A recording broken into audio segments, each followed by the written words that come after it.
So hey hi hello guys, how are you. Hopefully कि आप लोग ठीक ही होंगे। तो चलिए हम अपनी स्टोरी अनोखी मोहब्बत को स्टार्ट करते हैं। स्टार्ट करने से पहले जान लेते हैं कि लास्ट पार्ट में क्या हुआ था। तो लास्ट पार्ट में जो हमारी रिद्धि होती है उसके पास कुणाल का कॉल आता है और वो रिद्धि से बोलता है कि मैं आर्य को मार दूंगा। ये सुनकर रिद्धि घबरा जाती है। उसके बाद से उसे प्यास लगती है तो वो देखती है साइड टेबल पे, तो पानी का जग खाली था। तो वो उठती है और किचन में जाती है और फ्रिज से पानी की बोतल निकाल कर पानी पीने लगती है। लेकिन वो जितना पानी पी नहीं रही थी उतना उसका पानी गिर रहा था। तभी उसे महसूस होता है कि किसी ने उसके वेस्ट से उसको होल्ड किया हुआ है। तो जब वो पीछे मुड़ती है तो देखती है ये और कोई नहीं, आर्य होती है। और आर्य ने आज शराब पी होती है। आर्य रिद्धि से बोलती है, मिसेस कपूर, क्या आप मुझे एक किस करोगी। जिस पर आर्य ना चाहते हुए भी हार मानकर रिद्धि ना चाहते हुए भी हार मानकर आर्य के गले में अपनी बाहें डालती है और अपने पैर के पंजे के बल खड़े होकर उसके लिप्स से अपने लिप्स को जोड़ लेती है। कितने दिनों बाद वो दोनों इस एहसास को जी रहे थे। रिद्धि के बदन में तो सिहरन से दौड़ रही थी। उसके हाथों का घेरा आर्य की गर्दन पर और कसता जा रहा था, तो वहीं आर्य की पकड़ भी उसकी कमर पे कसती जा रही थी। अब इसके आगे रिद्धि और आर्य दुनिया से बेखबर होकर अपने प्यार भरे एहसास में डूबे हुए थे। उन दोनों को तो ये भी नहीं पता था कि कोई है उन्हें देख रहा है। अपनी आंखें बंद करो ईशान, किसी के प्राइवेट मोमेंट को इस तरह छुप छुप कर देखना अच्छी बात नहीं है। नेहा ईशान के हाथों पर अपनी आंखों पर अपने हाथ रखते हुए बोलती है। ईशान और नेहा वहीं हॉल से अपने रूम में जा रहे थे जब दोनों ने आर्य और रिद्धि को किचन के बाहर खड़े होकर बात करते हुए देखा। दोनों तो ये सोचकर उन दोनों के पास आए थे कि कहीं आर्य और रिद्धि में फिर से लड़ाई तो नहीं हो गई। लेकिन जब यहाँ आकर उन दोनों ने आर्य और ये रिद्धि की बातें सुनी तो दोनों हैरान हो गए। लेकिन वो दोनों अभी भी उन दोनों से इतने दूर थे कि आर्य और रिद्धि को वो दोनों नज़र नहीं आ रहे थे। ईशान को तो अभी भी यकीन नहीं हो रहा था कि ये उसका खड़ूस भाई इतना रोमांटिक भी हो सकता है। ईशान अपनी आंखों पर से उसके हाथ को हटाते बोलता है, नेहा पागल हो गई हो क्या, देखने दो ना यार। नेहा को ईशान की इस हरकत पर बहुत ज़्यादा गुस्सा आता है। वो उसका हाथ पकड़ती है और खींचकर उसे अपने रूम की तरफ लेकर जाने लगती है। ईशान को उसके रूम में लाकर उसने ईशान का हाथ छोड़ दिया और खुद कमरे से बाहर जाने लगी कि तभी ईशान ने उसका हाथ पकड़कर खींचा और उसे दीवार से लगाकर खुद सामने खड़ा हो गया। नेहा ने उसकी एक तरफ से निकलना चाहा तो ईशान ने उसके एक तरफ अपना हाथ रख दिया और जब उसने दूसरी तरफ से निकलना चाहा तो ईशान ने उसकी दूसरी तरफ भी अपना हाथ रख दिया। अब नेहा ईशान के दोनों हाथों के बीच में खड़ी थी। नेहा ईशान की अचानक की गई इस हरकत से शॉक हो जाती है और बोलती है, ईशान ये क्या हरकत है, क्या कर रहे हो, जाने दो मुझे। ईशान नेहा के और करीब आकर उससे बोलता है, हाँ तो क्या कह रही थी तुम। किसी के प्राइवेट मोमेंट को देखना गलत बात होती है। फिर कुछ सोचने की एक्टिंग करते हुए कहता है, हाँ कह तो तुम सही रही थी, दूसरे के प्राइवेट मोमेंट को देखना नहीं चाहिए बल्कि खुद के प्राइवेट मोमेंट बनाने चाहिए। इस पर नेहा बोलती है, ईशान क्या कह रहे हो, लगता है तुम्हें भी नशा चढ़ गया है, छोड़ो मुझे। ईशान ने नेहा का हाथ पकड़ा और उसे अपने होठों से लगाते हुए बोला, नशा तो चढ़ गया है मुझे स्वीटहार्ट, लेकिन शराब का नहीं, तुम्हारे प्यार का। नेहा ईशान की बातों से शर्माने लगती है तो ईशान उसके चेहरे की तरफ झुकने लगता है। ईशान को यूँ खुद पर झुकता देखकर नेहा ने जल्दी से ईशान के होठ पर अपने हाथ रख दिए।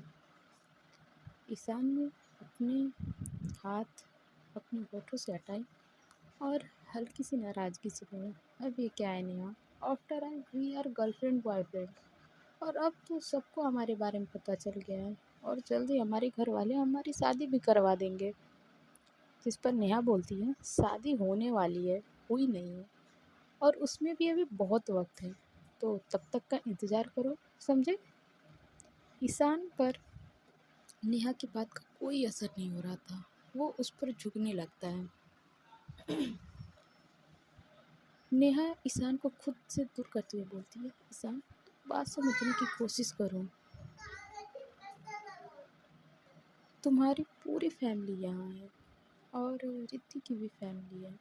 किसी ने अगर हम दोनों को इस तरह देख लिया तो कोई क्या सोचेगा? ईशान उसे उसकी वेस्ट से होल्ड करके खुद के करीब खींचते हुए बोलता है, क्या सोचेगा?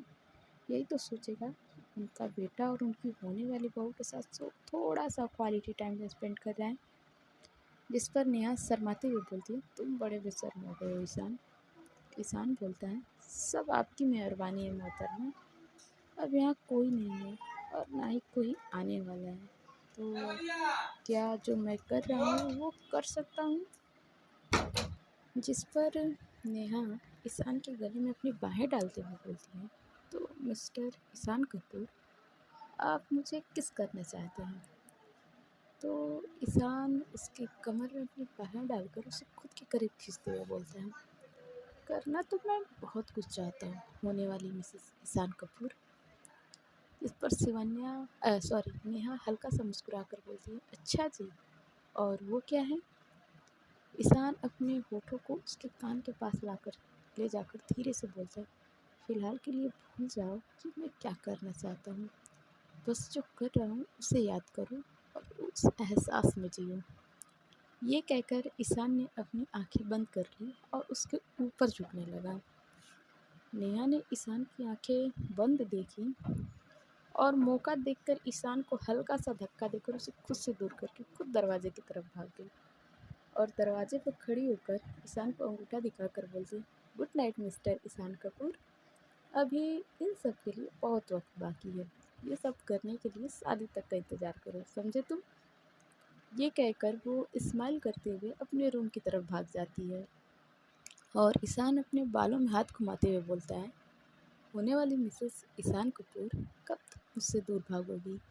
एक ना एक दिन तो तुम्हें इन्हीं बाहों में लौट कर आना है। और इधर थोड़ी देर में रिद्धि और आर्य एक दूसरे से दूर होते हैं।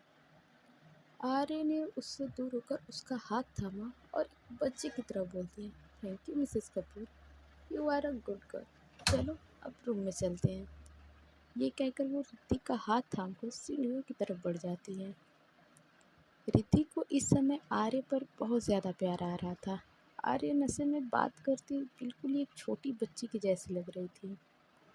आर्य ने अपना पूरा वेट रिद्धि पर डाल रखा था, जिसकी वजह से रिद्धि को उसे ऊपर ले जाने में बहुत परेशानी हो रही थी। लेकिन फिर भी जैसे तैसे करके रिद्धि आर्य को अपने रूम तक ले आती है और उसे बेड पर बैठा देती है। आर्य भी खुश होते हुए बोलती है, ये हमारा बेडरूम है। रिद्धि भी स्माइल करके हाँ में अपना सर हिलाती है और जाकर दरवाजे को लॉक करती है और बेड पर आकर अपनी साइड बैठ जाती है। आर्य उसकी तरफ देखते हुए बोलती है, मिसेस कपूर, चलो ना कोई गेम खेलते हैं। रिद्धि अब और कोई बखेड़ा नहीं चाहती थी, इसलिए वो आर्य की तरफ देखते हुए सख्ती से बोलती है, प्लीज़ आर्य, मुझे सच में बहुत नींद आ रही है और अब तुम्हें भी सो जाना चाहिए। रिद्धि की बात सुनकर आर्य गुस्से में आ जाती है। वो एक बच्चे की तरह उससे बोलती है, तुम मुझे डांट रही हो? द ग्रेट आर्य कपूर को डांटने की तुम्हारी कैसे हिम्मत हुई मिसेस कपूर? ये सुनकर रिद्धि को हंसी आने लगती है, लेकिन फिर भी उसने अपनी हंसी को कंट्रोल किया और छुपाते हुए बोली, ओके सॉरी, गुड नाइट, अब प्लीज़ चलो सो जाओ। ये कहकर रिद्धि ने उसको बेड पर उसकी साइड लिटा दिया और उसे चादर ओढ़ाकर अपनी साइड पर आकर लेट गई। लेकिन तभी आर्य ने उसकी तरफ करवट ली और पीछे से उसे अपनी बाहों में भर लिया। रिद्धि उसकी इस हरकत पर फिर से हैरान हो गई, लेकिन कुछ नहीं बोलती है। आर्य ने खुद को उसके और करीब किया, अपनी तरफ घुमाकर उसके चेस्ट पर अपना सर रखकर अपनी लड़खड़ाती हुई आवाज़ में बोलती है, जानती हो रिद्धि, मैं पहले से जानती थी कि तुम्हारे दिल में कुणाल है, तुम कुणाल से प्यार करती हो और तुम्हारे डैड तुम्हें कुणाल से बचाना चाहते थे। पहले तो मैं तुमसे शादी करने के लिए राज़ी नहीं थी, लेकिन जब मैंने तुम्हें पहली बार देखा तो तुम्हें देखती ही रह गई थी। न जाने मेरे दिल को क्या हुआ कि तुम्हारे लिए मेरे मुंह से ना नहीं निकला। मेरे दिल ने मुझसे ना जाने कैसी बगावत की कि मैंने तुम्हारे बारे में सब कुछ जानने के बाद भी तुमसे शादी करने के लिए हाँ कह दी। मैं जानती थी कि अभी तुम्हारी उम्र कम है, लेकिन तब मैंने सोचा था कि मैं अपने रिश्तों को थोड़ा वक्त दूंगी और जब तुम उम्र के सही पड़ाव में आ जाओगी तब मैं तुम्हारे खुद के रिश्ते को आगे बढ़ाऊंगी। लेकिन देखो ना, वक्त ने कैसी करवट ली है। मैं नहीं जानती थी कि जूही और कुणाल दोनों मिलकर तुम पर तुम्हारा इस तरह से इस्तेमाल करेंगे और तुम मेरा विश्वास करने के बजाय उन दोनों पर विश्वास करोगी। रिद्धि आज आर्य के मुंह से ये सब बातें सुनकर बहुत ज़्यादा हैरान थी। उसकी आंखों से आंसू बहे जा रहे थे। ये पहली बार था जब आर्य ने उसे अपनी दिल की बात कही थी, जो कि पूरी तरह से सच भी थी, क्योंकि इंसान अक्सर नशे में झूठ नहीं बोलता है। वो आर्य से कुछ नहीं बोलती है और चुपचाप उसकी बातें सुनती रहती है। आर्य फिर बोलती है, जानती हो मिसेस कपूर, जब मैंने शादी के बाद कॉलेज में तुम्हें कुणाल के गले लगे हुए देखा तो मुझे बहुत गुस्सा आया। मेरा दिल किया कि उस इंसान को वहीं ज़मीन में जिंदा गाड़ दूं, लेकिन मैं अपने दिल के हाथों मजबूर थी। मैं तुम्हें हर्ट नहीं कर सकती थी, इसलिए मैंने कुछ नहीं किया। मुझे लगा कि तुम शादी के बाद संभल जाओगी, उसे भूल जाओगी और मैं तुम्हें इतना प्यार दूंगी कि मेरे प्यार के आगे तुम्हें वो कभी भी याद नहीं आएगा। और शादी के बाद तुम्हें प्यार देने की मैंने बहुत कोशिश की, लेकिन तुम अपने उस प्यार में इस कदर से अंधी थी कि तुम्हें मेरा प्यार, मेरे जज्बात कहीं नज़र ही नहीं आए। बहुत कोशिश की मैंने तुम्हें उससे बचाने की, लेकिन जब तुम खुद ही नहीं बचना चाहती थी तो मैं क्या करती। बहुत हर्ट हुआ था मैं जब मुझे पता चला था कि तुम कुणाल और जूही के कहने पर मेरे लॉकर से फाइल चुराने वाली हो। मैंने तुम्हें इतने मौके दिए कि तुम अपने दिल की बात मुझसे कह सको। हर बार यही चाहा कि तुम सारा सच मुझे खुद बता दो, लेकिन तुमने एक बार भी मुझ पर विश्वास नहीं किया। तुम्हारी इस हरकत से मेरा दिल पूरी तरह से टूट चुका था, लेकिन मैं चाह कर भी तुम्हारे लिए अपना प्यार कम नहीं कर पाई। चाह कर भी तुमसे नफरत नहीं कर सकी। जानती हो मिसेस कपूर, एक बार कुणाल मुझे एक रेस्टोरेंट में मिला था और मैंने उसे वहाँ पर बहुत ज़्यादा पीट दिया। इतना पीटा कि उसके मुंह से ब्लड निकलने लगा था। जानती हो मैंने ऐसा क्यों किया? क्योंकि मैं जानती थी कि उसने तुम्हारा दिल दुखाया है, उसने तुम्हारा दिल तोड़ा है। तुम्हें दुख पहुंचाने की उसने इतनी सज़ा मिलनी चाहिए थी। मैं तो उसे जान से मार देना चाहती थी, लेकिन अगर मैं ऐसा करती तो दादी माँ और दादाजी को क्या जवाब देती। बस यही सोचकर मैंने उसे ज़िंदा छोड़ दिया। उसे मारकर मुझे बहुत सुकून मिला, क्योंकि उसने मेरी मिसेस कपूर को दुख पहुंचाया था। ये सब मैंने सिर्फ और सिर्फ तुम्हारे लिए किया और आज मैं तुम्हें खुद से दूर भी तुम्हारे लिए कहना चाहती हूँ कि मुझे लगता है कि अगर तुम मेरे साथ रहोगी तो कुणाल और जूही तुम्हें मुझसे दूर करने के लिए आगे भी साजिश रचेंगे और मैं नहीं चाहती कि वो तुम्हें और ज़्यादा दुख दें या तुम्हें और कोई नुकसान पहुँचाएं। मैं जानती हूँ कि आज मैंने सॉरी मैं जानती हूँ कि आज मैंने तुमसे डिवोर्स लेना चाहती हूँ और इस फैसले से मेरे इस फैसले से तुम बहुत दुखी हो, लेकिन मेरा यकीन मानो, मैं दिल से ये सब नहीं करना चाहती हूँ। एक बार दुनिया की नज़रों में तुम मुझसे दूर हो जाओगी तो मेरे दुश्मनों का ध्यान तुम पर से हट जाएगा और तब मैं अपने दुश्मनों को जड़ से उखाड़ फेंकूंगी और तब तक तुम डॉक्टर भी बन जाओगी।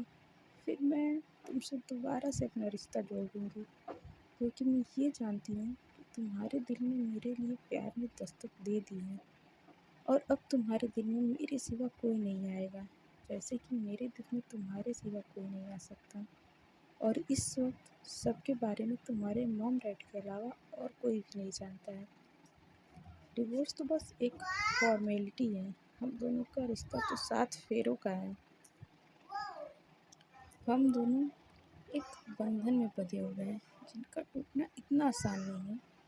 एक कागज़ के टुकड़े पर साइन कर देने से शादी जैसे जन्मों जन्मों के बंधन नहीं टूटा करते।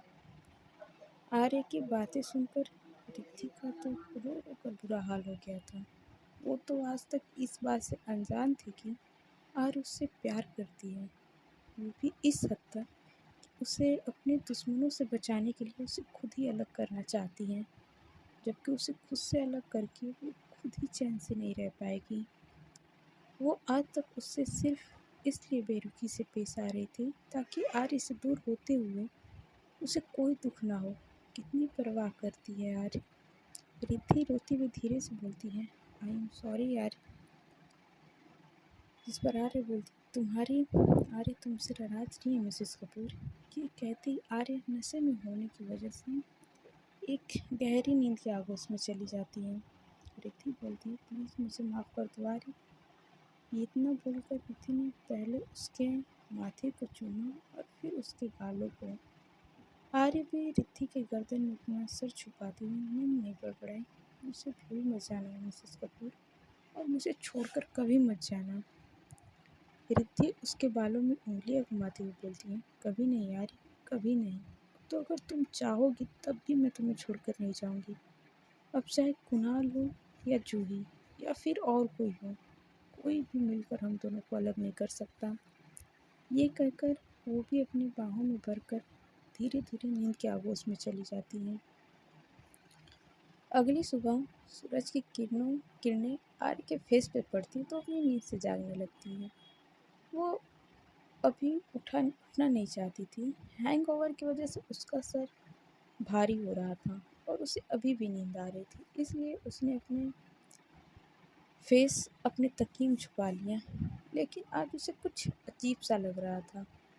उसका तकिया तो आज कुछ ज़्यादा ही मुलायम था। तभी उसे खुद पर किसी की सांसों की गर्माहट महसूस होने लगती है। वो अपने मन में सोचने लगती है, मेरे पिल्लो सांसें ले रही हैं। फिर वो खुद से बोलती है, पिल्लो और सांसें, पागल हो गई है क्या यार? पिल्लो भी कभी सांस लेती है क्या? लेकिन उसे अभी भी किसी की सांसें खुद पर महसूस हो रही थी, इसलिए उसने झट से अपनी आंखें खोली और जो देखा उसे देखकर वो शॉक हो गई। हैरानी से उसकी आंखें बड़ी बड़ी हो गई। वो झट से उठकर बेड पर बैठ जाती है और झटके के उठने की वजह से उसका सिर बेड हेड से टकरा जाता है और उसके मुंह से निकलता, आउच, मेरा सिर, कल रात क्या हुआ था? और वो अपने सर को मसलने लगती है। मैं रिद्धि की इतना करीब होकर कैसे सो सकती हूँ? मैंने रिद्धि को अपनी बाहों में क्यों भर रखा था? ओ माय गॉड, मुझे कुछ याद क्यों नहीं आ रहा है? और तुमने इतनी क्यों पी थी? तुझे होश ही न रहे। भगवान ना करे कि मैंने उसके साथ कुछ गलत किया हो या फिर उसे ज़बरदस्ती अपने पास सुलाया हो। वो ये सारे सवाल अपने मन में खुद खुद से किए जा रही थी, लेकिन इनसे एक का जवाब उसके पास नहीं था। फिर उसने रिद्धि पर एक नज़र डाली जो कि कंबल से ढकी हुई थी। उसने अपनी आंखें बंद करी और डरते हुए अपने कांपते हाथों से उस पर से कंबल हटाया। एक गहरी सांस लेकर उसने धीरे से अपनी आंखें खोली और रिद्धि को पूरे कपड़ों में देखकर उसकी सांस में सांस आई और वो मुस्कुरा कर खुद से बोलती है, लगता तो नहीं है कि जो मैं सोच रही हूँ ऐसा कुछ हुआ है। उम्मीद करती हूँ कि मैंने रिद्धि के साथ कोई भी जोर जबरदस्ती नहीं की होगी। उसके सिर में तेज़ दर्द हो रहा था। रात का हैंगओवर अभी भी नहीं उतरा था, इसलिए वो अपने बालों को अपनी मुट्ठियों में कसकर खींच कर बैठ जाती है। उसे इस तरह से बैठा देखकर रिद्धि की भी आँख खुल जाती है और उठते हुए मुस्कुराकर आर्य से बोलती, गुड मॉर्निंग आर्य, तुम कब उठे? आर्य को इस तरह से अपना सर पकड़े हुए बैठा देखकर वो झट से उठकर बैठती और दोबारा से बोलती, क्या हुआ आर्य, तुम ठीक तो हो? आर्य ने गुस्से से उसकी कलाई पकड़ी और खुद के करीब खींचते हुए बोली, कल रात क्या हुआ था रिद्धि? तुमने कल क्या किया? आर्य के मुंह से खुद के लिए रिद्धि सुनकर एक बार फिर से रिद्धि के दिल में ठेस पहुंचती है। सो फ्रेंड्स, आज के पार्ट में बस इतना ही। मिलते हैं नेक्स्ट पार्ट में और जानते हैं कि आने वाले पार्ट में क्या हुआ था। आई नो कि पार्ट छोटा आ रहा है और एक ही स्टोरी अपलोड हो रही है क्योंकि मुझे टाइम नहीं मिल पा रहा है। और हो सकता है दिवाली के बाद मैं दोनों स्टोरी एक साथ कंटिन्यू करूं, क्योंकि इस टाइम मेरे पास ज़्यादा टाइम नहीं हो रहा है कि मैं स्टोरी को रिकॉर्ड कर पाऊँ। तो इसीलिए आज भी एक ही स्टोरी अपलोड होगी और मैं कोशिश करूँगी कि कल मैं दोनों स्टोरी अपलोड करूँ और थोड़ा टाइम भी बढ़ा दूँ। देखते हैं। ओके, तब तक के लिए bye bye, good night, take care.